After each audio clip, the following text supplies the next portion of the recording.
Akkam jirtan dhaggeeffattoota fayyaa keessanii? Imeelii akkaataa itti banatan ni beektanii? Egaa imeeliin barbaachisaadha. Imeeliin nama hundaafuu barbaachisaadha jechuudha. Keessattuu namoota barataniif imeeliin dirqama barbaachisa jechuudha waa hundaafuu. Kanaafuu imeelii banachuun waan baay'ee barbaachisaa tokko jechuudha. Akkamitti imeelii bananna? Waan jedhuun isin garsiisa jechuudha har'aan tana. Imeelii banachuudhaaf maal nu barbaachisaa? Akkamitti eegallee imeelii banannee imeelii booda ammoo yuutuubii banannee san booddee akkasitti dandeettii teenyaa wanta hojjechuu dandeenyu hojjannaa waan jedhu saniin isin garsiisuu dhufe jechuudha. So imeelii akkamitti banannaa? Jalqaba guugilii banna jechuudha. Guugilii akkuma argitan kana guugilii banannaa. Kompiitaraanis guugilii banannaa. Moobaayilaanis guugilii irra deemna jechuudha. San booda guugilii irratti maal jennee barreessinaa?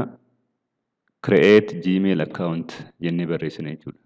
Create Gmail account kunoo kana laannee agartanii. Create Gmail account ta'etu tana click irra goona jechuudha. Asirratti click goona. Create Gmail account ta'etu tana irratti. San booda option irra inni jalqaba irra nuu fidu kanuma create a Gmail account jedhu kanarratti click goona jechuudha ammas. Option jalqabaa kanarratti click goona. San booda deebi'ee maal nuu fida jechuudha. Option itti aanu nuu fida. Maal jaa sign up for a Gmail account ka jedhu jira. San keessaa lakkoofsa jalqabarra ka jiru maali? Go to the Google account creation page ka jedhu jira. Lakkoofsa lammaffaarra follow the steps on the screen ka jedhu jira. Lakkoofsa sadaffaarra use the account you created ka jedhu jira jechuudha. Kanaafuu nuti garam deemnaa gara lakkoofsa tokkoffaa kana deemnee go to the Google account creation page ka jedhu kanarratti click goonaa jechuudha. San booda go to the creation page ka jedhu irratti eega click goone booda sadarkaa itti aanutti nu fida jechuudha. Gara sadarkaa itti aanu nu fida peejii itti aanu jechuudha. Peejiin itti aanu kun kana fakkaata jechuudha. Amaariffaa yoo ta'e afaan isaa gara Ingiliffaa jijjiirrachuu danda'ama jechuudha. Kiyya kun amma afaan Amaariffaatiin naaf fide waan ta'eef gara afaan Ingiliffaattiin jijjiirradha. Kunoo egaa peejiin itti aanu kana fakkaata jechuudha. Peejiin itti aanu kana fakkaata. Create your Google account ka jedhu kanatti nu fida jechuudha. San booda first name jaa maqaa kee ka jalqabaatti barreessita. Maqaa jalqabaatti barreessita. Last name ka jedhu jira jechuudha. Last name ka jedhutti ammoo maqaa abbaa keetiitti barreessita jechuudha. Maqaa abbaa keetiitti barreessita. User name ka jedhu jira. User name irratti ammoo maqaa imeelii ittiin banachuu barbaachisan itti barreessita jechuudha. Imeelii ittiin banachuu barbaachisan fakkeenyaaf. Kanaafuu fakkeenyaaf user name kiyya immoo Jundishaa 10 ka jedhu kana yoo ta'e rakkoon qabu jechuudha. San booda passwordii ka jedhu kana uumtaa jechuudha. Yoo san ta'uu baate inni nu available jeesii fida fakkeenyaaf Junaidii 291 Yusuf Jundii 9 Jundii Yusuf 69 ka jedhu kanas optionii sii fide. Optionii kana keessaa ati ka barbaadde filachuu dandeessaa. Fakkeenyaaf Junaidii 921 ka jedhu kana yoo filadhe kana godhachuun hin danda'a jechuudha waan inni ittiin imeelii kiyya banadhu. San booda passwordii uumachuu dandeessa jechuudha passwordii. Passwordii jabaa ta'e tokko ta'etumaaf itti uummatta. An passwordiin uumu jira ammaan tana.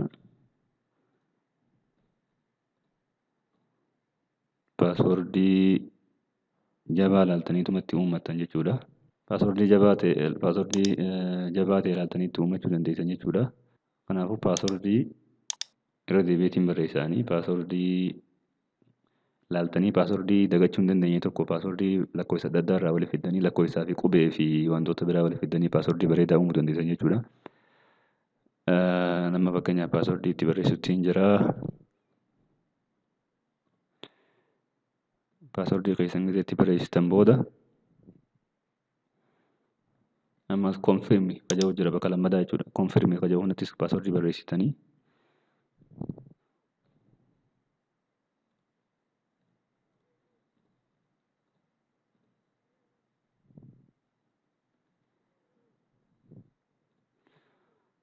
San booda next ka jedhu kana tuqxan jechuudha. Egaa passwordii keessan itti barreessitan booda next ka jedhu kana tuqxan jechuudha. Next irratti click gootanii. San booda verify your phone number ka jedhu jira. Lakkoofsa keessan verify godhi lakkoofsa silkii keessanii itti barreessi ka jedhu jira jechuudha. Isaanis lakkoofsa silkii keetii itti barreessite jechuudha. fakkeenyaaf lakkoofsa silkii kiyyaa